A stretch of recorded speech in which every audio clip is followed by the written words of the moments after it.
We're bringing our guy Paul Carcaterra, who was there for ESPN on Saturday. Carc, always great to chat. Well, what were you thinking there Saturday? It's 3-0 Irish. I don't know about you. I was going, oh boy, here we go again with Syracuse against Notre Dame. But man, oh man, they turned that thing around.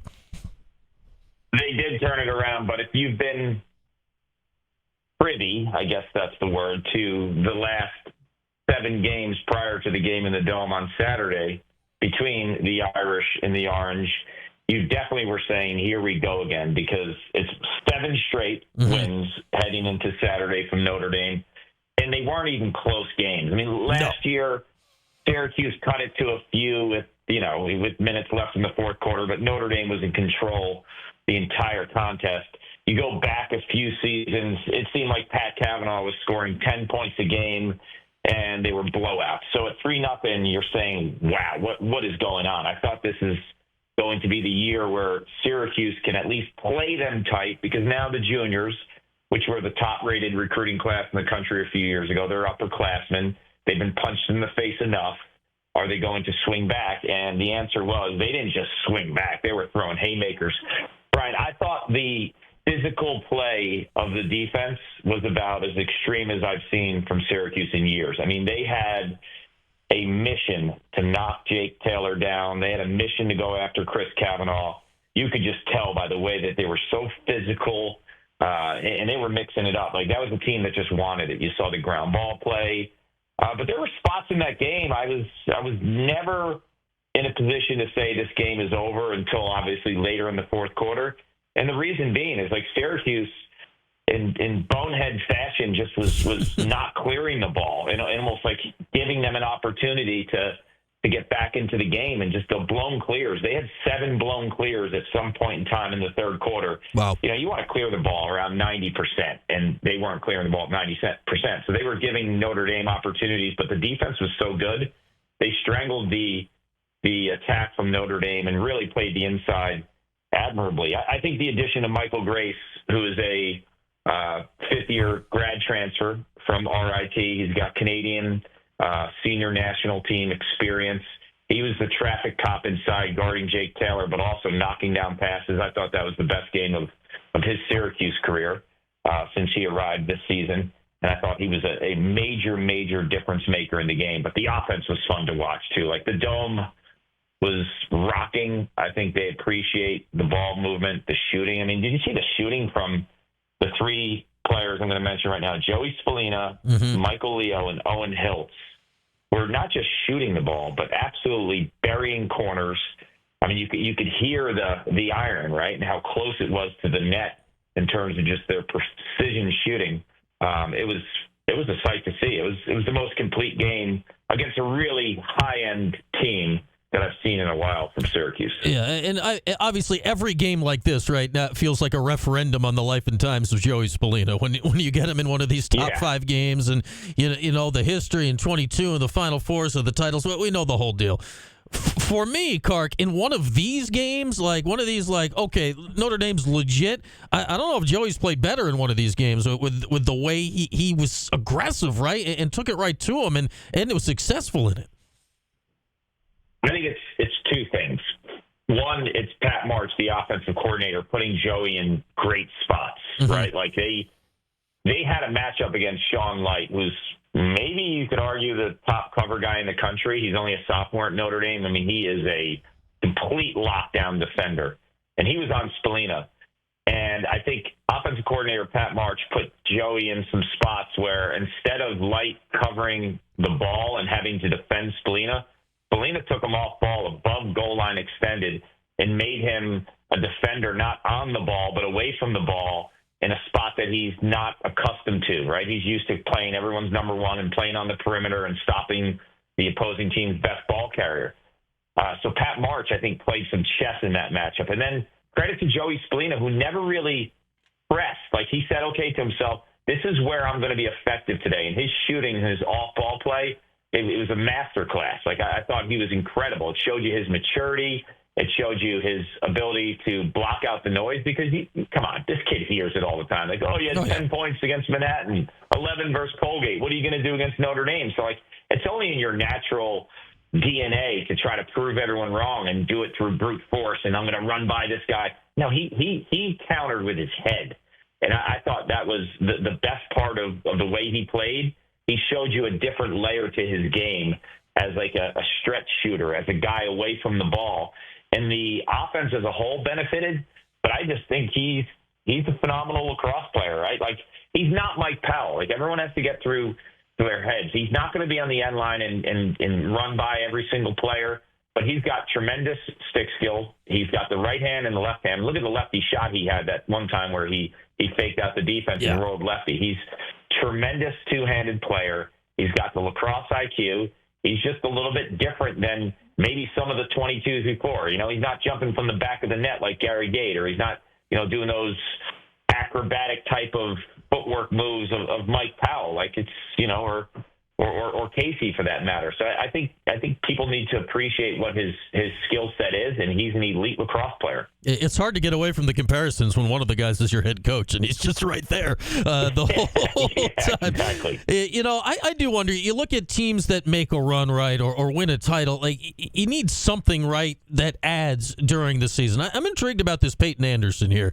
He's a freshman. I mean, the dude is big and physical.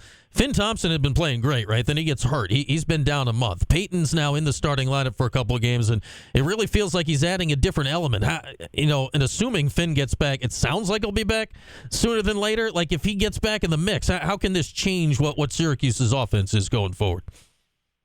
Look, if Finn gets back into the mix, immediately he makes the extra man a lot more potent, right, because of his stick skills and how smooth he is with that unit.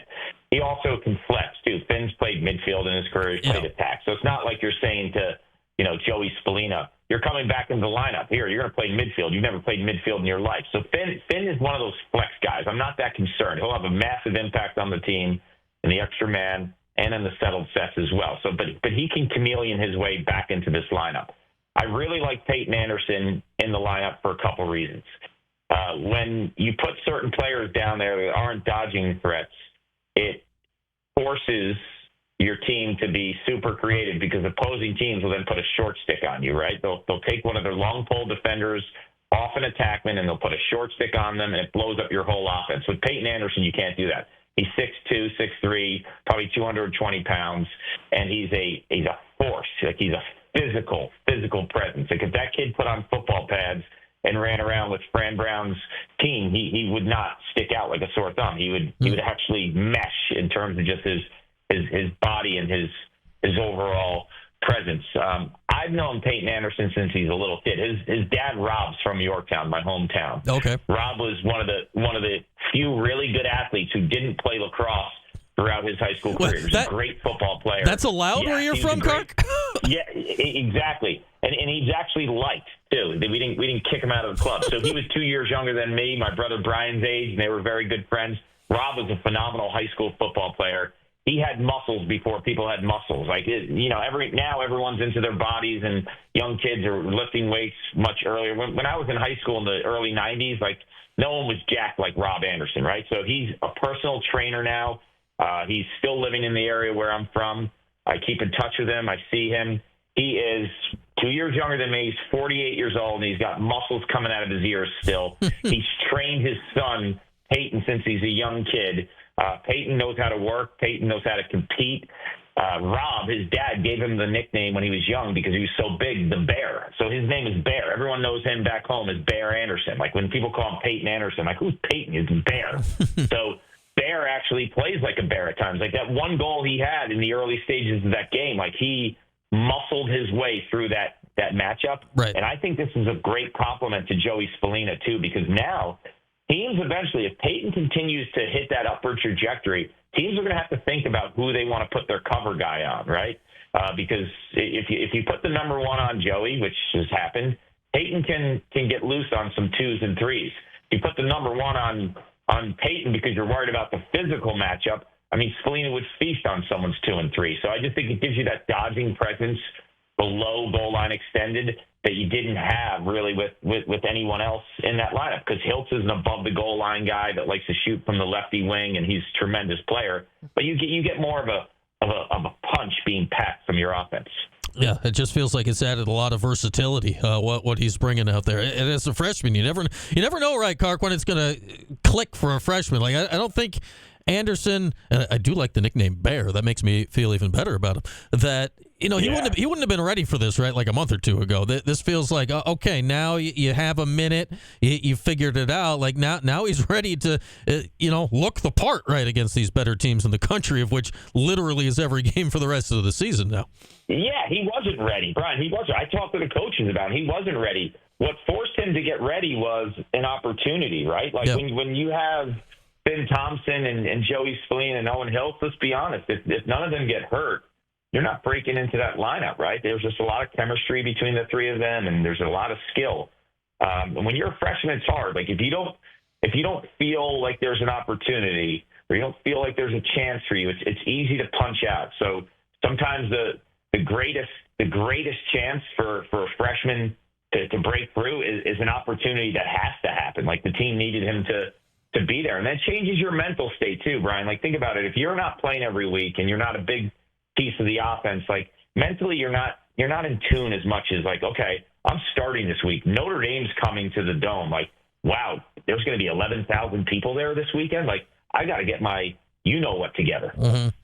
Yeah, and you go back and look at the game. I mean, the goal you're talking about, Kark, they're down 3-0. There was a mess, and he was the one that started to turn it around, and we see where the team took it from there. And now here we go. We're rolling right in. It doesn't stop now. Into Cornell this week, who's been number one now for, I guess, right around a month here. What's this game this week, Kark? How good is Cornell? Like, is there a gap? Or are they? Where is Cornell in relation, are you looking at, to the rest of the country right now? Honestly, I think there's 8 to 9 teams that could win a national championship this year. Normally there's 4 or 5. Within those 8 or 9, is Cornell a team that you would like to hedge, saying they're one of 4 that have a better chance? Yes, but I don't feel like Cornell is like this head and shoulders above everyone else number one type team. They have a player who's head and shoulders above everyone else in C.J. Kurth. Right. So when you have all these equal teams, you're going to ride the thoroughbred, right? Like I always say, like if all these teams are equal, I'm going with the team that has the best player unequivocally in the country, and that's C.J. Kurth from Cornell. He's going to. I was doing some kind of numbers the other night when I was bored, and I was looking at his goal trajectory, right? So Payton Cormier from Virginia just broke the all-time goal scoring record last year, right, with 224. C.J. Kurth, if he continues at the rate he's at, and Cornell goes to championship weekend. Oh, man, I didn't realize how many he had already. Oh, yeah. No, listen to this. He will end up with 250 goals, okay? So we're not talking just beating Cormier by 1 or 2. If he stays at this pace that he's at right now, 250 goals. And here's the kicker. Everyone else on that list, there was a lot of guys that had the extra COVID year or played on teams that play 18 games. Of all the players in the top 10 all-time goal-scoring list in the NCAA Division I history, C.J. Kurth would end up with more than 25 goals compared to the next guy in Cormier, and he's done it in less games than every player in the top 10. Just put that in perspective. I mean, that's how good the guy is. So he's a goal-scoring machine. He plays with a massive chip on his shoulder. He's one of the nicest kids you can talk to, but when he's on the field, like he's going after matchups, and he is tough as nails. He's big. He's a lefty. He's a complete. We talk about bears. He is a bear to deal with. And if you tell me C.J. Kurth has, and this sounds crazy, 4 or less goals, that's not bad. Said, if you're a Syracuse fan, this sounds nuts. Would you take 4 goals or roll the dice? I would take 4 goals because he has the potential to have 6 or 7. Like I would take 4 goals. Cornell's attack is elite with C.J. Kurth, Ryan Goldstein, and Michael Long. You could argue it's the best unit in all of college lacrosse. I think they have a good midfield. I don't think their defense is great. They haven't faced off at a high level consistently. Their goalie has played well this year, but he's had moments in the past as well. I just think this attack unit is a complete outlier. I would take every other unit on the field for Syracuse above Cornell or over Cornell. If you said goalie, who are you taking? I would take the goalie from Syracuse, Jimmy McCool. defense, who would you take? I would take Syracuse's defense. Face-off, who would you take? I would take Johnny Mullen. Midfield, Syracuse is deeper. I would take that. So you're thinking, wow, like there's a heavy lean here in Syracuse. Cornell's attack is that good that they could wipe out that lean. Yeah, I'm just looking at Kirsch game by game now. He had 9 goals at Yale. 9 on 10 shots. On 10 shots. On 10 shots. That's crazy. Shots. He's shooting, Brian. He's shooting last better. week. I don't know what his updated numbers. He was shooting 57% heading into last weekend. That's a number for a crease attackman, a guy who just sits in front of the goal, not a perimeter guy who's going one-on-one all the time. That's crazy, 57%. All right, he had a terrible shooting week at Brown. He was 4 of 13, so he's now 49 goals and 98 shots, Kark. He's exactly 50% for the season. Yeah, wow. Yeah, no, if you're Syracuse and you say... Brown game killed him. Yeah, if you're Syracuse, if you get the offer of 4, you take it, because he's averaging 4 points. He's got 49 goals in 10 games, but he's got 6, 6, 6, 9, 6. Like he's got some crazy games. Yeah, you take 4 right now. Exactly. You take it and run. Take it and run. All right, last thing I want to ask you about the defense, and obviously this is a big matchup. You know, we had John O'Dearna on last week, and, you know, we like chatting with John from time to time. And, you know, you watch the progression, right, of the Syracuse defense under Gary. It was Petro for a couple of years, and he runs a very complex, meaty defense. John has always talked about the idea of he wants to simplify it, and you just heard he got hired by the Boston Cannons last week. So, you know, there's a lot of, you know, respect in the lacrosse world for him. What kind of job is O'Dearna doing right now for this defense?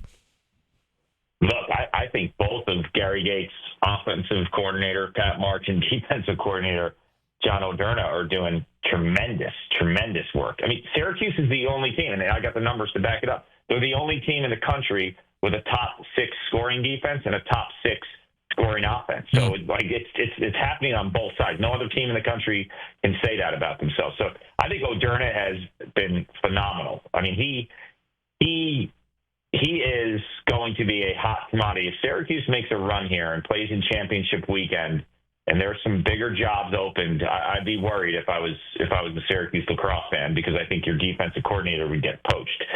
The reason being is he has head coaching experience with Manhattan. He was a head coach there before he came to Syracuse. He's going to be coaching in the pros. You look at what he's done from an improvement perspective since he arrived at Syracuse, and now the numbers just keep on increasing to the liking of the Syracuse defense. And, you know, he fits the part too. The guy kind of looks like Clark Kent, you know what I mean? He's going to go into a meeting, right? And he's going to have all of his ducks in a row, and you know, he's very presentable in terms of the way that he talks, and he's a high qualified coach. And I say the same about Pat March, man. Pat March, if you really look at the numbers, whether it was when he was at Princeton with Michael Sowers or Syracuse here, his teams always are efficient. They shoot really, really well in terms of shooting percentage. They adjust in and week out. As much as they have a system that they stick to, they make wrinkles and tweaks. So, you know, Gary Gate is kind of like, he reminds me of Simi a little bit from a perspective, like he's a little bit of an artist, and he's not the type of guy that's at practice screaming and yelling and overcoaching. You know, when I'm at practice, him and I will sit down for a little bit and watch practice. And the way that he thinks, he's a big picture type guy. He's got the perfect assistants who are attention to detail to kind of work alongside of his mind. You're getting both, right? You get the big picture, how the program should look, who are the top guys we need to go after, making sure that the program is being taken care of. Like, Gary Gates always thinking forward in terms of that. And he has the guys. He's got those assistant generals with O'Dearna and March that are doing phenomenal work. Yeah, and man, I'd say this win this last week really got people jazzed up again about this Orange Lac season as we get toward the home stretch here. All right, Kark, I'm sure we'll talk again when we get closer to the playoffs, but great to chat as always. Thanks, man. Anytime. All right, there he is, our guy, Paul Kark.